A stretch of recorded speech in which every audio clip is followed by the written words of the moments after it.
आज 14 जानेवारी 2025 मकर संक्रांतीचा दिवस.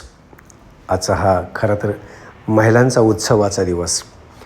माझी सौभाग्यवती सकाळी लवकर उठली, सगळ्यांना गरम पाणी करून सगळ्यांना आंघोळीला पाणी काढून दिलं आणि मग आंघोळ करून तिने सर्वप्रथम पुरणपोळीचा स्वयंपाक केला.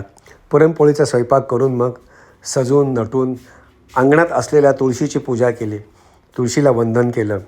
कारण आज हा अतिशय त्यांच्यासाठी पवित्र दिवस आहे, सौभाग्याचा, मांगल्याचा दिवस आहे. त्यामुळं आज सगळीकडेच हा उत्सव मोठ्या अतिशय आनंदाने साजरा होतो आहे. मग माझ्या सौभाग्यवतीनं माझं पूजन केलं, माझ्या पायांना कुंकुम तिलक लावला, मला तिळगुळ दिलं, माझ्या पाया पडली. मीही तिला खूप आशीर्वाद दिला. तिला असंच उदंड आयुष्य मिळू दे, चांगलं आरोग्य मिळू दे. मित्रांनो, असा समजूतदार आयुष्याचा जोडीदार प्रत्येकालाच मिळू दे, असंही मनातल्या मनात मी परमेश्वराला प्रार्थना केली. मग आमच्या सौभाग्यवतीने माझं चरणस्पर्श करून मग पुढच्या तयारीला लागल्या.